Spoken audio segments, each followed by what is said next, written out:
Day could be today that your career is over. Growing up, they instilled in me the importance of imagination, of curiosity, and understanding that, okay, if you want to accomplish something, I'm not just going to sit here and say, yes, you can do whatever you want.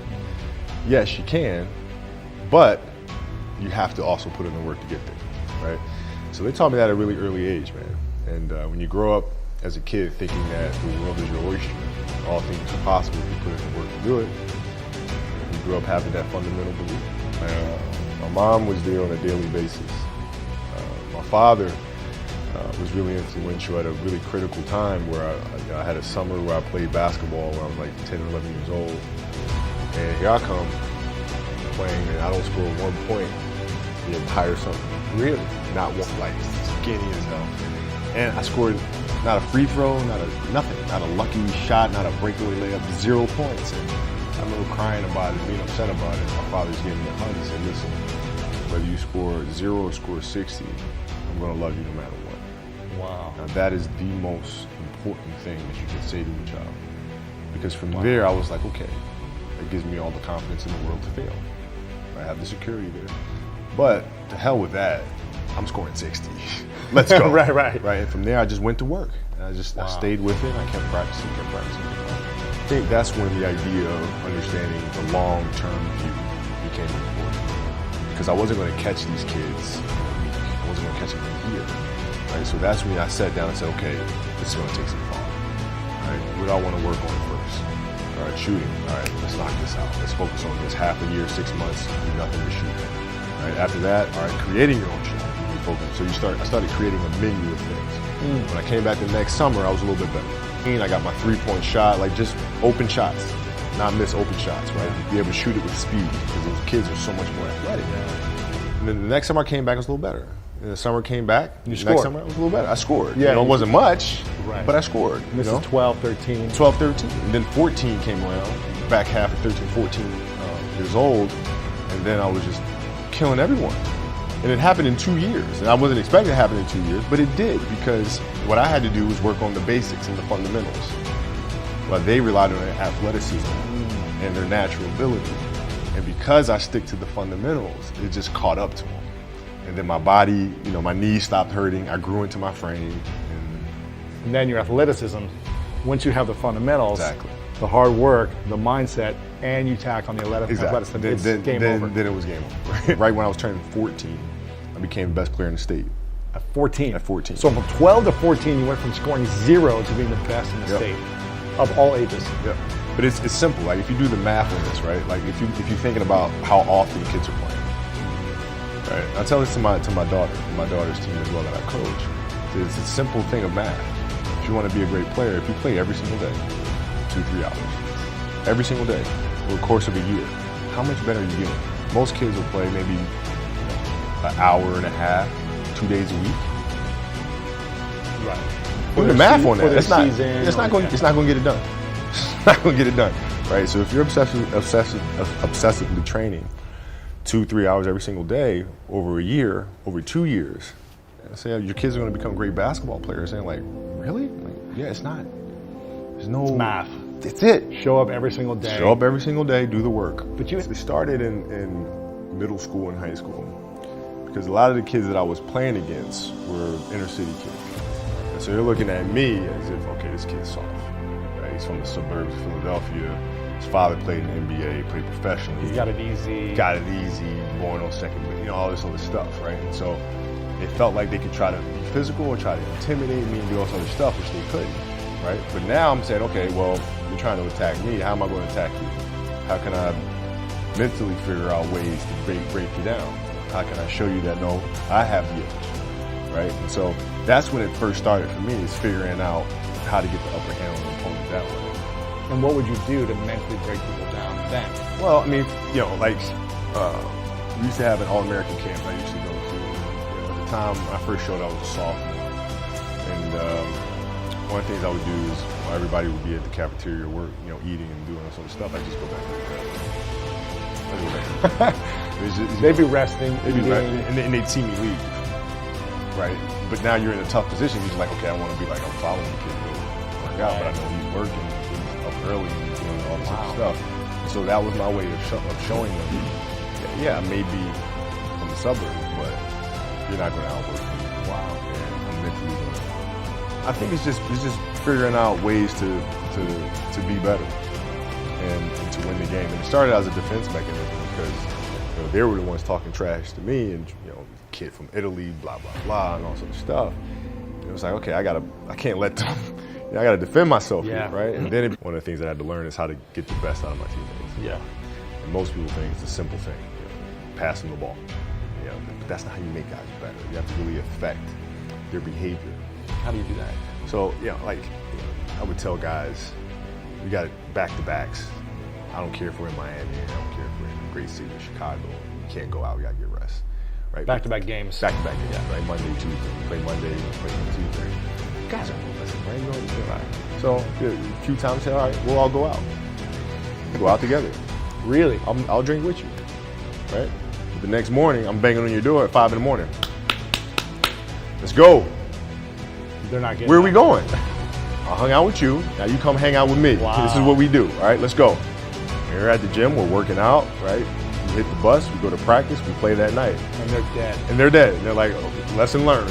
Really? Lesson So learned. take them out once. Listen, if you're gonna do that. But don't let that compromise what we're here to do. Right. This is why we're here. This is why you're here in the first place. That's it. So you got to show them, no, Cole can do that and still has the energy to get up and do this. So either I got to meet that same energy or I got to keep my butt in my Go to room. bed early, yeah.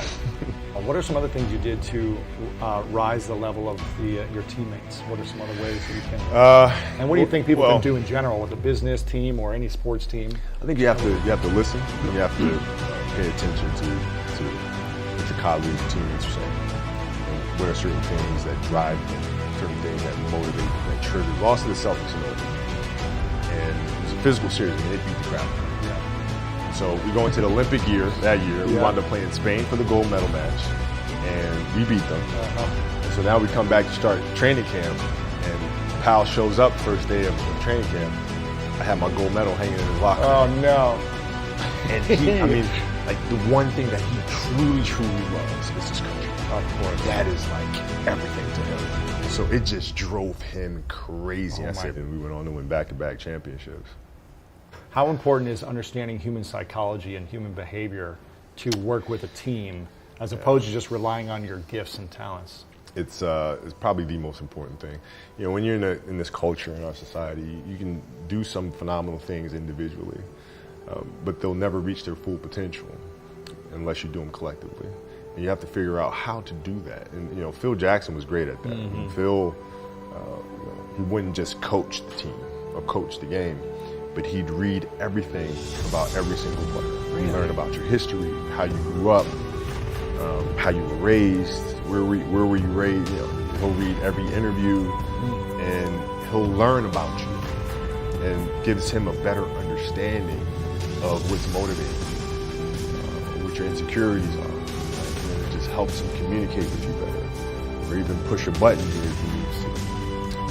In 2003, where Shaq was out with an injury, and Phil called me up to his office and said, okay, we need you to really turn on the afterburner and start scoring if we have to win. So I did, and I wound up scoring, I think it was 9 straight games for 40 plus points. 9 straight? 9 straight games. And then Shaq comes back, and then Phil calls me up to his office and says, Coach, okay, I need you to dial it back. I'm like, why? Like, we're winning. I don't understand.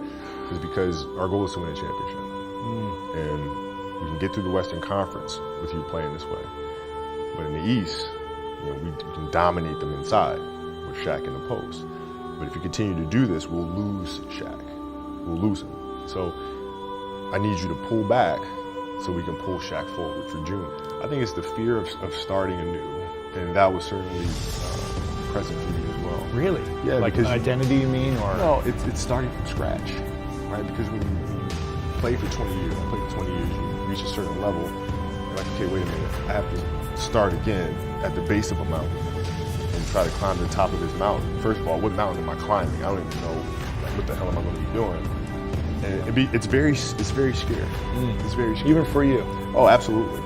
Absolutely. And the thing that helped me actually was hurting my Achilles. Because that forced me to sit there and say, okay, today could be today. that your career is over. At any time when you were playing, I mean, yeah. Now, you have these ideas about doing something with your life after basketball. But what if today is the day that's it? Now what do you do? I struggled with it at first. Because the first question I asked, which is the wrong question, is what's the biggest industry I can get into? Was it more money thinking? Yes, or money thinking. Saying, okay, athletes saying you can't make more revenue when you retire. This is your source of your income is here. Saying, okay, that's a challenge. What can I do? Mm-hmm. Plenty. But there's a quote from one of my English teachers, a little Marion, named Mr. Fisk. He had a great quote that said, rest at the end, not in the middle. And that's something I always live by. I'm not going to rest. I'm going to keep on pushing now. There are a lot of answers that I don't have, even questions that I don't have. But I'm just going to keep going. I'm just going to keep going, and I'll figure these things out as we go, right? And just continue to build that way. So I try to live by that all the time. I think stories is what moves the world. Whether it's an inspirational story, it's an informational one. Nothing in this world moves without story. Political world, sports world, nothing that we have moves without story. And so I think that is the root of everything. We're going to try to make the world a better place. Stories are right there. But most people don't understand. But what does losing feel like to you? It's exciting because it means you have different ways to get better. There's certain things that you can figure out that you can take advantage of, right? Certain weaknesses that were exposed that you need to shore up, right? So it was exciting. I mean, it sucks to lose. Right. But at the same time, there are answers there. Just look at it. I mean, the answers are there when you win too. You just have to look at it, right? So it's a constant process. It's exciting when you win. It's exciting when you lose because the process should be exactly the same, whether you win or you lose. You just go back and you look and you find things that you could have done better, find things that you've done well that worked, figure out how did they work, why did they work, how can you make it work again. And but the hardest thing is to face that stuff. They just had a really tough season last year, really lost to Notre Dame. And so I asked her, I said, have you watched the Notre Dame game? She's like, no. Well, why not? I said, I know you don't, but you're going to play Notre Dame this year, yeah? Yeah. What's the chances you see him again in the final? He goes, well, you probably see him again. I said, well, you can't show up and play them without knowing why you lost that one, right? So, you know, the mistakes that you've made in that game, you have to do the hard stuff and watch that game and study that game to not make those mistakes over and over again just because you weren't brave enough to face it. So you got to deal with it. Face it. Got to deal with it. Face it, learn from it. We're watching the start of the game to the end of the game. Stopping, fast forward, rewinding, slow motion, every little thing, every game of that season taught me to look at detail. Right? Look at things at their smallest. Right? Look at body language. Look at the energy between players, our team and the other team. Right? Look at the tactics. Look at the overall strategy, and look at how tactically things are manifesting themselves. And because I watched so much film, then it gave me the ability to see game in real time as if I was watching film. But if you train yourself to watch hours and hours of film, the game's not moving that fast anymore. You can really recognize who's doing what and why. After a performance, she's immediately on her laptop rewatching the performance. Oh, wow. Yes, seeing how to do things better. What could we have done differently? Right? I mean, it's an obsessiveness that comes along with it. You want things to be as perfect as they can be, understanding that nothing is ever perfect. But the challenge is trying to get them as perfect as they can. And what can you do? It's in your control. So control what you can. I can watch film all day long. Did you have your teammates also follow on this obsessiveness that you had as well, or did you just encourage them, or what was the? No, you can't push somebody to do that, right? But what you can do is alter behavior and also change the vernacular, how they speak about it. So so when I was playing, what I would do is study the film, but study our younger players and see what areas do they need to develop in. How can I help them develop? And that was the big challenge. You move from being the single dominant player to understanding, okay, I have to help these other guys. Or lift everyone else up. It's tough.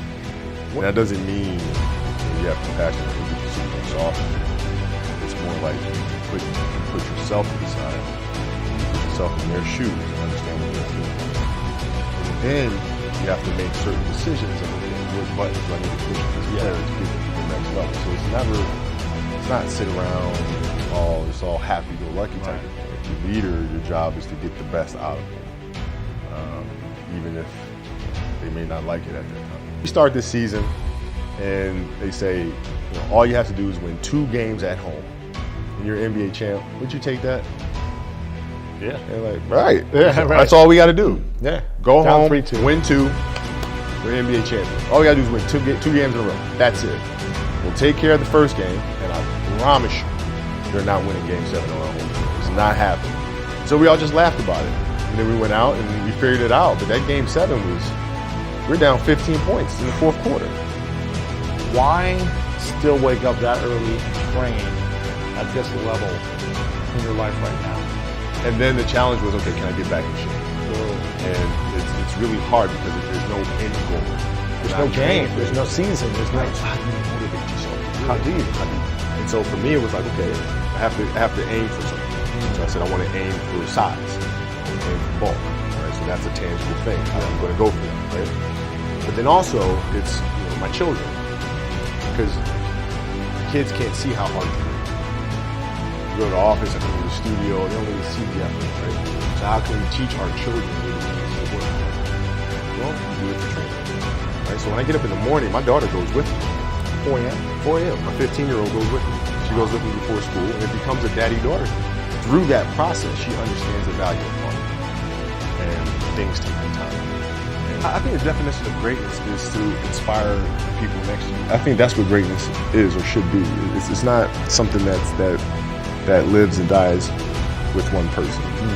It's how can you inspire a person to then in turn inspire another person, and then inspires another person. And that's how you create something that I think lasts forever. And I think that's our challenge as people, is to figure out how our story can impact others and motivate them in a way to create their own greatness. That's it. Now what do you do?